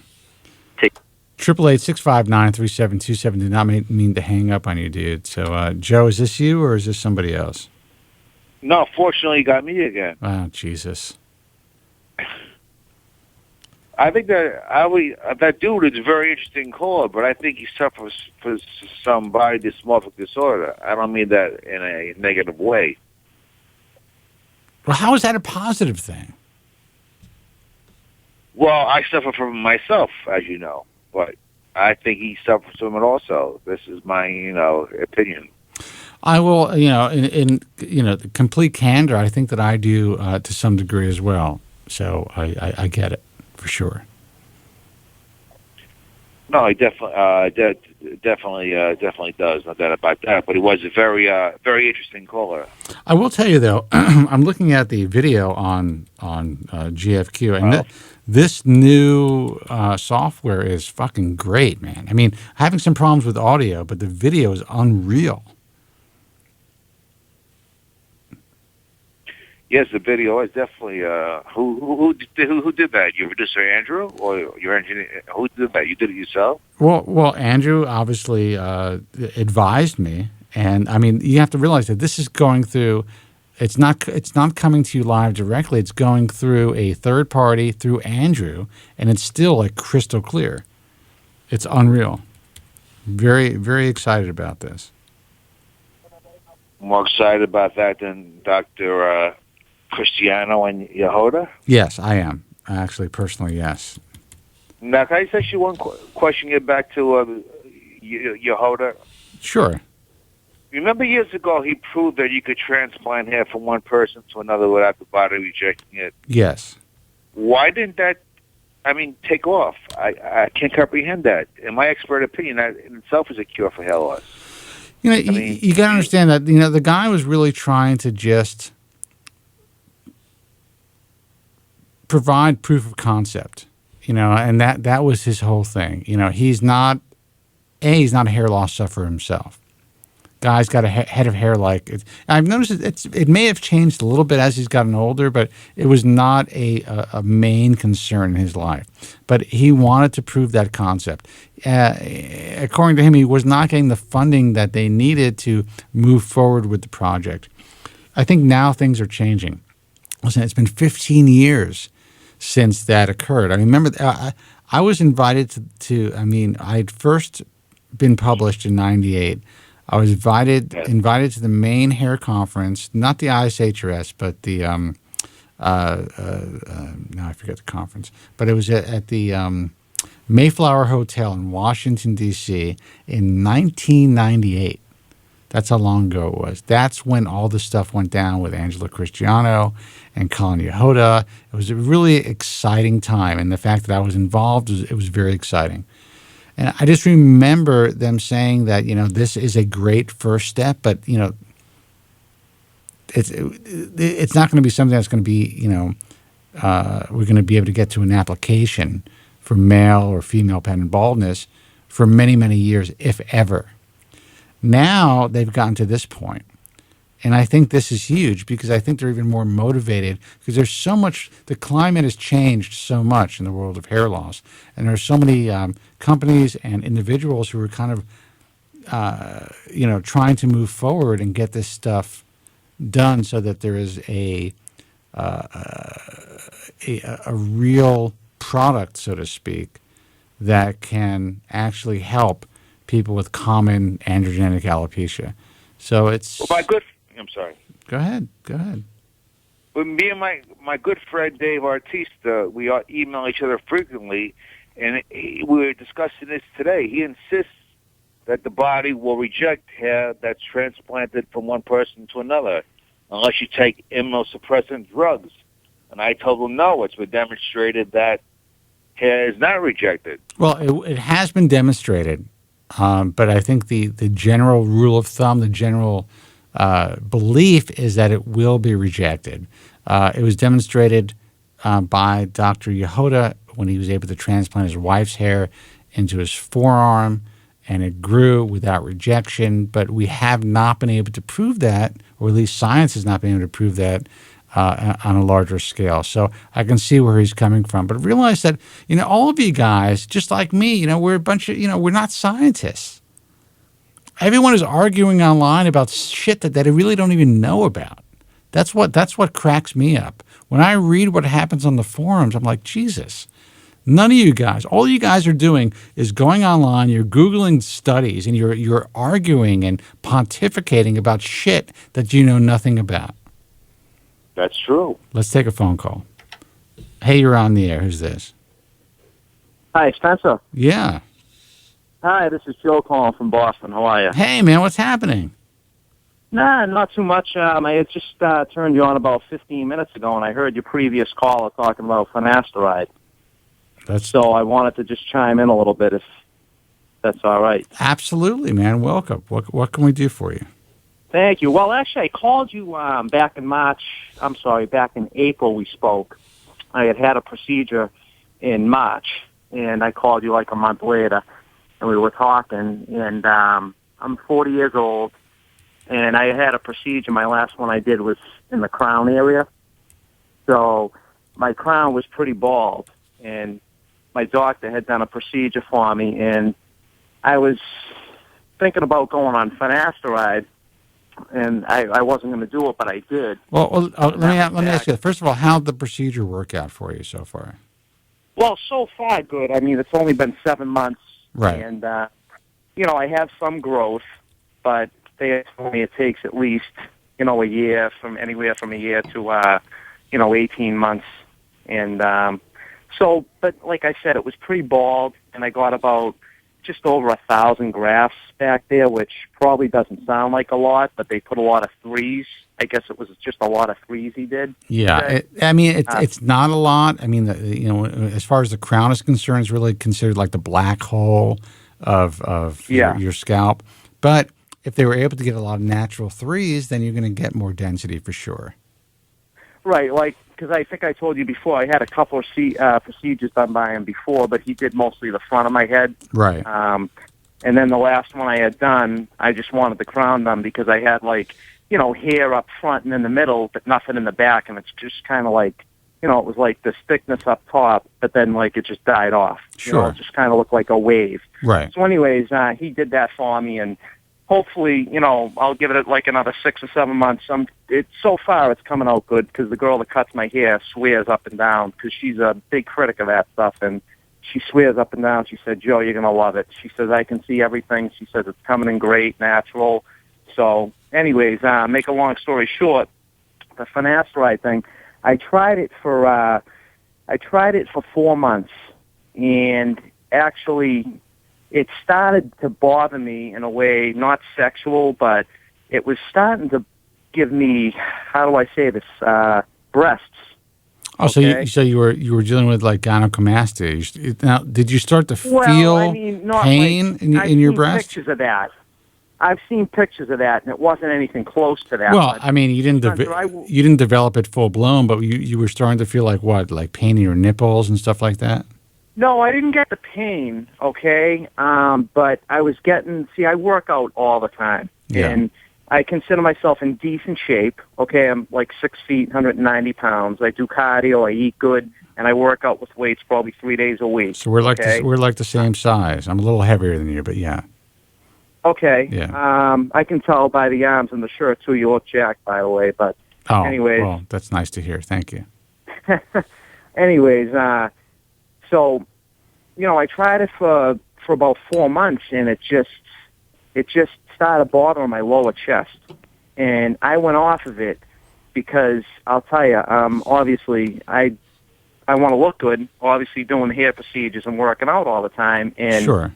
I stopped it, and I have to actually see my doctor on Monday for a follow-up.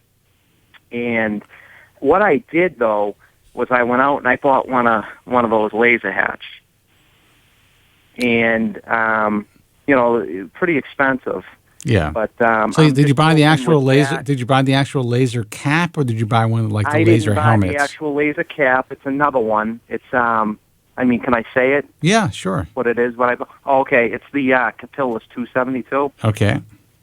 Okay, it's the same thing pretty much, but it has more lasers, I Right. guess. But anyways, I bought one of those because I figured with the Rogaine that I'm going to do, that I am doing, and hopefully with the laser light, that can hopefully give me something, because the Propecia before, I think I had told you before, I had taken Propecia in my early 30s or late 20s, early 30s, and it worked great. Right. It worked excellent, but I went off of it after like a few years because I've seen everything that it was doing to people, and I got scared, even though it wasn't doing it to me. Sure. So it was a big mistake on my part. So then I went off it for almost, 8, 9, 10 years, and started back on it, and it all of a sudden I noticed with my, my chest, it wasn't looking too good, and like I said, I kept everything the same, my diet, my exercise routine, my cardio, right. But it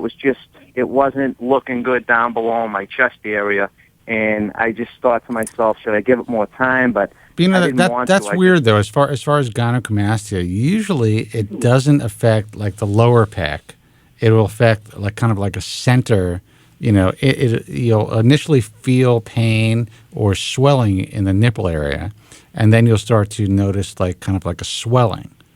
So usually, I've never heard anyone to say that it kind of like made the lower pec either softer or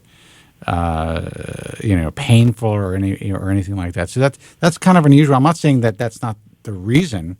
Obviously you got off the drug. Did you notice that it kind of reverted back to normal? Oh, definitely, yeah. Definitely. It's funny. I looked at it a lot and I read about it and stuff. And definitely, what happened with me was obviously the testosterone obviously went down, but I was getting a lot of the estrogen. Yeah, and that's the only thing I can think that happened. And I don't know. I'm noticing a change now. I'm almost 50. I'm 48 years old, and I'm like, is it finasteride or is it just the fact that I'm 48 and a half years old? And I'm, not able to keep the weight off like I used to. So believe me, I think about that too, Yeah, it probably is that, only because, sounds like you've done so good on it for all these years that, after a while, age, gets you in different ways. But look, I don't mind the tits. You know what I'm saying? It could be worse. I like the tits too, but only on women. That's true. Yeah, I hear you.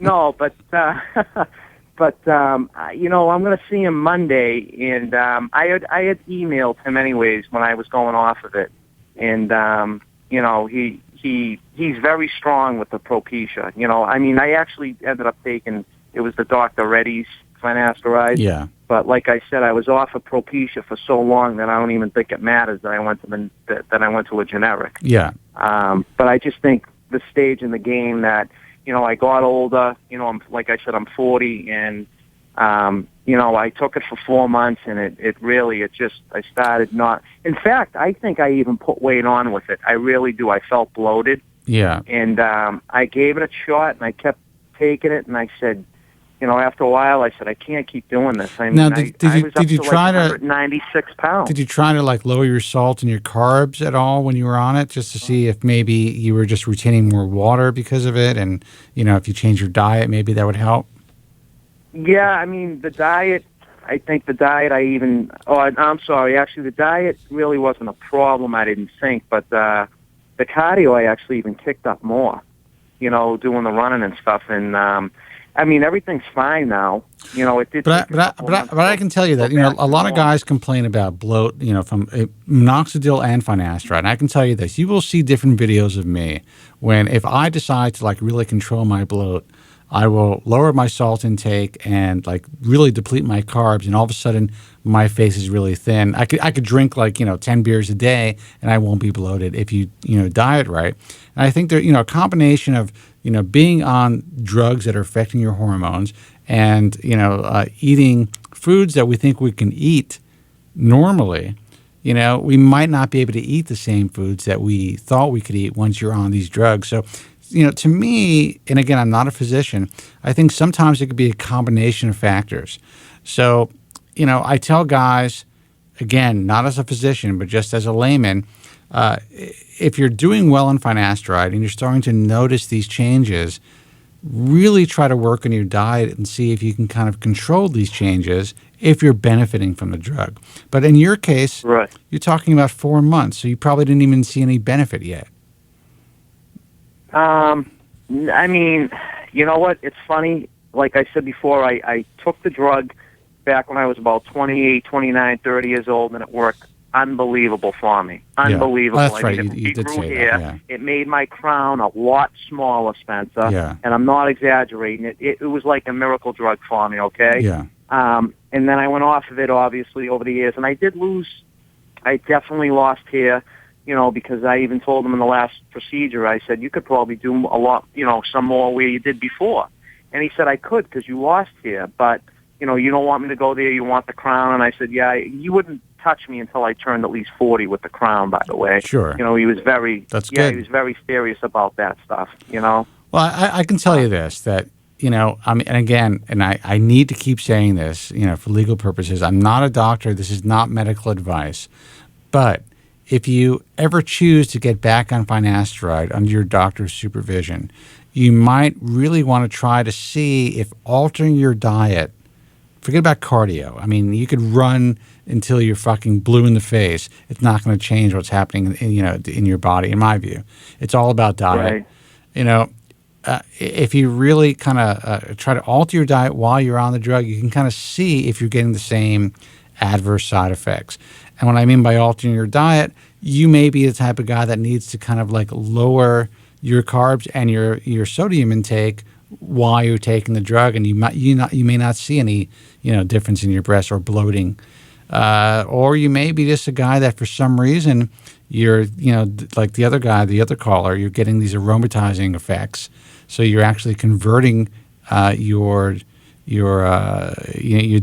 actually you have more estrogen in your body because of the conversion of when you're blocking the enzyme 5-alpha reductase, and that does happen to a lot of guys.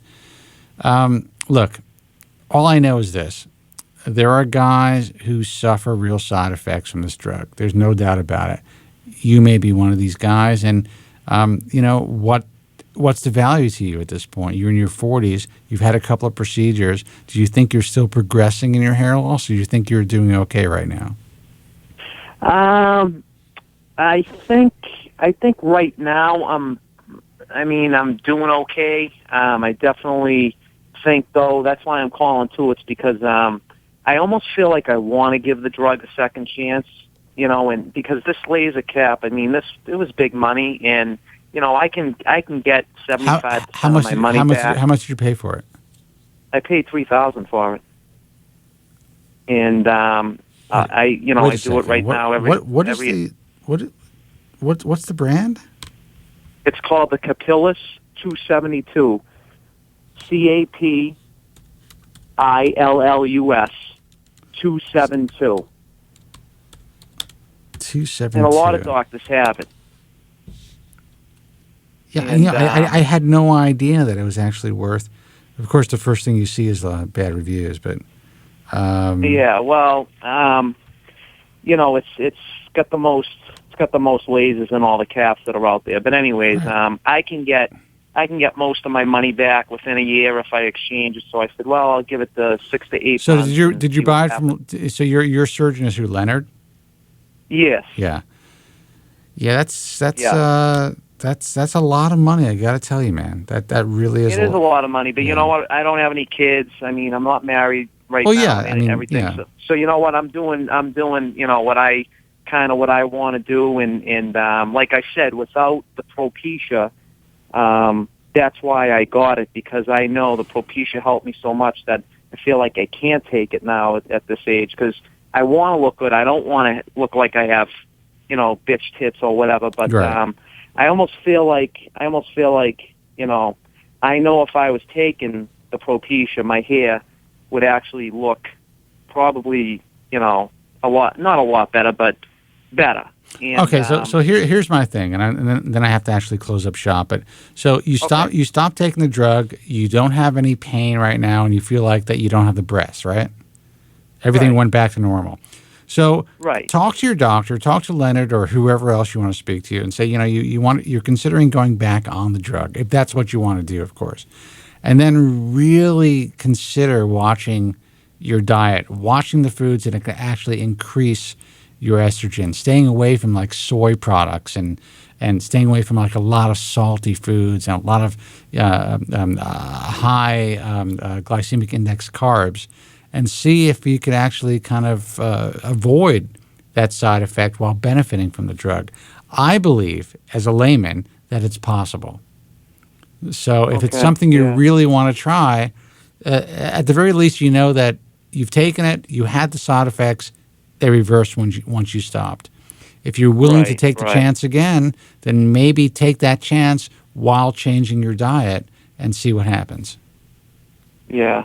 Well, like I said, that's great. That's something to think about. I mean, I never even really thought about the sodium intake. I never did, but something seriously to consider. Look, dude, you'll see me on video. I will go from 195, 198 to like 212 in a matter of a week, just by going out eating and drinking.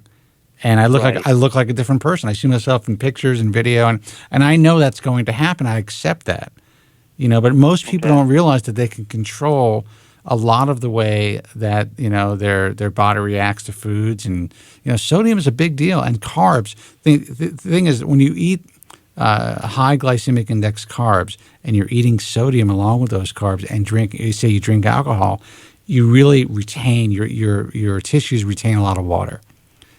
Yeah. And if you're dealing with especially the lower pecs, that's a weird thing. I never heard of that. That could be water retention. Yeah. Really? Okay. Now I'm not saying that it is. I'm not a doctor, but I'm just saying. No, I am. Yeah. Usually gynecomastia will present itself with a little bit of a painful, pain in the nipples, swelling in the nipple area, and kind of a general swelling in the center of the breast of the pec. Usually not on the bottom. So I would talk to your doctor about that. Yeah, like I said, I'm going to see him Monday for follow-up, and I'll go over it again with him. And like I said, that way I can get most of my money back on this thing if I don't think it's working, and if I want, I'll try the Propecia again, because I know what that'll do for me. But then maybe I can do what you said too, try the sodium and the diet and all that. Yeah, listen, stuff. if you're not having sexual signs from it, then try it for a couple of weeks or try it for a couple of months with a dietary change and see if it works. And you know what? You might be pleasantly surprised. Yeah, you think I should start it off like a half a tablet instead of just jumping like I did before, one tablet every day? All I can say is that you're going to have to ask your doctor about that, but that's not a bad idea. All right. All right, man. Listen, good luck. luck. I appreciate it. Hey, it was great talking to you again, and maybe I'll give you a call in a few months to let you know how I made out with everything. I would love to know, let you know how my crown looks. I appreciate that, and I hope you call back. And you know what? I think your story is important, and for the guys that do suffer side effects, and if you do go back on the drug and you're successful with the lifestyle changes you make, then I think that's a good story that people need to hear. Yeah, I would definitely. Okay. All right, man. Take care. Hey, can I say one more thing before I hang up? Yeah. Go ahead. Go Red Sox. Oh, Jesus. I'm a New Yorker, man. All right. Take care. I know you are, but I'm here in Boston, and we got one more to win. I hear you, man. Listen, good luck with that. Take it easy. Care. All right. Thank you. Bye-bye. Bye-bye. Guys, man, I should close up shop, but I'm going to take another call, and we'll see who this is. Hey, you're on the air. Who's this? Hi, Spencer. This is Dave Artista. Hey, what's happening, man? How are you? I'm fine. How are you? I'm good. My wife is going to kill me because we're supposed to go to happy hour, and we're going to miss it. Oh, my God. You never took a break. Never took a break. So what's going on, man? I'm just really excited that you presented the Dr. Wesley's information. That's great. That's great. Well, you know what? I'm glad that he he offered it to us, and he had told me a long time ago. He goes, Spence, listen, I want you to really be the first to present it publicly, and to me it was an honor because I honestly believe that whatever comes of this, I think that he's made a really valiant, if that's the correct word, effort to change this field, and I believe that if it's embraced. And if it's done correctly and, he continues to do what he's doing the way that he's doing it, there's a lot of people that can be helped by this procedure. You worded so correctly. I wish I could talk as well as you do. I'm full of red wine. Well, I'm full of white wine, so, Maybe you should start drinking. Maybe you should start drinking white wine. Maybe it'll help you. I wanted to talk about finasteride for a minute. Yeah, let's talk. I'm almost at my 3-month mark, and I'm really impressed. I see a change. Dude, the shit works, man. Come on. I've been telling you that for how many years you've been calling the show, or you were in contact with the show for a long time. Yeah. Well, I took your advice, and I did try it. I spoke with my GP, and he has a lot of patients that he prescribes this to, and he told me that each and every one of them has some type of response to it, some good response. So I tried it, and I've had no side effects. Well, let me tell you this, Dave. This morning. Yeah, go ahead. Go ahead. I'm sorry. No, you go ahead. No, you're talking about the morning, so the morning sounds interesting. Tell me what you're going to say. Well, after I took my shower this morning, I looked in the mirror, and I was not, I was impressed with how my hair has been looking. Yeah, it looks great. Listen, and that's great to hear. And I think more young guys need, guys who are in even better positions than you are as far as hair wise, really need to understand that no matter what these guys are putting out there on the message forums, we know that this drug works. Okay. Potential for side effects with any drug. We know that. But at the very least, we know that there's something out there that works. So for guys to kind of just turn their back on it completely and say, you know what, I'm not even going to consider it. I've said this forever. I believe they're doing themselves a disservice. However, if you're the anomaly, if you're the guy that gets those, potential long-term adverse side effects, then you're fucked, So I understand why guys are afraid of it. I certainly do, but I'm glad you're doing well with it. And I forgot what I was going to say before I allowed you to continue your thought. But it couldn't have been. It probably had something to do with Dr. Wesley. Probably did. I don't know if it had to do with Dr. Wesley or not, but I don't think so. I don't think it had to do with Dr. Wesley. But listen. The bottom line is, listening to the guys that are calling in, like this guy that just called in now, who, at some point in his life, he when he was younger, he did well on finasteride. And then as his body changed, things changed. Whether he thinks he has gynecomastia from it, whatever it is. You're an older guy at this point. How old are you now? I'm 55 as of the 25th. Yeah. So, I mean, your body's still going to change, but you've gone through a lot of changes already. So it's unlikely, in my view, again, as a layman, not as a physician, that you're going to have any adverse side effects from the drug. So I'm glad that you're willing to go out there. You had trepidation. You decided to take the drug, even after everything you read, even after stalling for so long, and now you're seeing results. Yeah, you're right. You're absolutely right, and I'm glad that I did take your advice, and not just yours, but my GP and others. I've spoke to other people about this, and I'm seeing positive effects from it And I'm glad that I'm what? on it. I don't know where it's I know what I was going going to say. I just got back from New York, and I was at my 30th high school reunion. And, of course, I end up holding court at these things because of what I do. And, everyone wants to know about finasteride, blah, blah, blah. So there are guys that I grew up with, that I went to high school with, who were at this reunion, who decided to kind of follow my lead years ago. One guy has been on the drug for probably 15 years now, one of my best friends. Another guy, 10 years. Another guy's brother, 9 years. And they were all there to talk about, that they've been taking this drug. There's not a single person in my personal life, and I would say just about most of my peers and every friend that I grew up with, for sure, is now using finasteride. It's crazy how, once guys get past their 30s, everyone's balding. That's just the way that it seems to be. Not a single person suffered, at least in my personal life, any adverse side effects from the drug. So that's why, I'm partially why I'm so passionate about it. Because no matter, and these are not guys that spend their time reading message forums or spend their time scouring the internet to find information or adverse or learn about side effects from the drugs that they're taking. They read the clinical trials, they listen to their physician, they take the product, and they don't seem to have any problems. So I mean, It is nice because I see these guys are benefiting from it.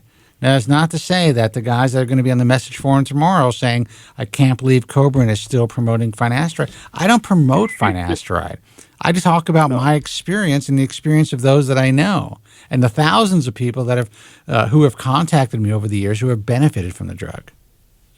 Yeah, exactly. And you spoke about staying with the medicine that you take. You weren't willing to change. That's correct. For instance, I'm on Dr. Reedy's or Dr. Reddy's generic finasteride, and as I said, I'm getting positive results. I'm not going to change. No, stick with it, man. I mean, as long as they continue to manufacture that product, that's the product that you use. That's it. Yeah, I agree with you. So Can listen, we talk about Dr. Wesley a little bit? Yeah. You know what? I got to go in like 3 minutes, but go ahead. What do you want to say? Well, I just wanted to say that I was expecting to see more of the power. I thought it was going to be the PowerPoint presentation that you and I had seen before, right? But it's not. It's the 20-minute presentation for the San Francisco thing. Yeah, I actually think that those are called. I think what he sent me is something called a Prezi, which is kind of like a high-tech PowerPoint presentation. So yeah. I think it's a little different than. Well, it was definitely different than what I saw. Originally. Yes. However, right. I understand why he wanted to present that initially to the public. That's what he presented to the ISHRS to kind of get his his technique across to these scientists and to these doctors.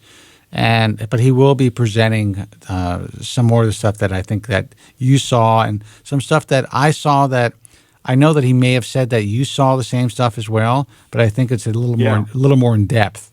Some of the stuff that some of the video that he showed me. So hopefully we can present that to the public maybe in the next week or so. I was very, very impressed with what he showed me. The anecdotal evidence of the donor area was just amazing to me. Dude, these guys that are watching, they have no fucking clue. Believe me, this is, in my view, a very, very big deal. And I am not saying that it's going to be adopted by everyone in the industry.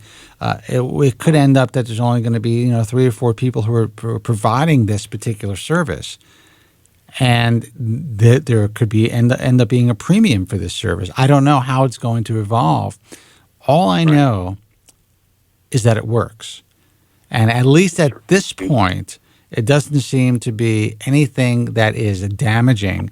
Underneath the scalp, you have to understand that, there's always going to be interior scars, just like there are exterior scars. But when something is healing inside the body, the fibrotic tissue is, for whatever reason, and again, I'm not a doctor, it doesn't the tissue doesn't seem to be as fibrotic. The scarring doesn't seem to be as difficult to deal with when it's inside the body. So even if it does cause, say they're able to take out 2,000 or 3,000 grafts at a time, even if there is microscopic scarring, it's still better that it's underneath, at least according to what I understand, than underneath the scalp than on top of the scalp for several reasons, not just for the visibility aspect of things, but also for the reusability of potentially regenerated grafts. So there's a lot to this that guys just, all the naysayers just don't really understand.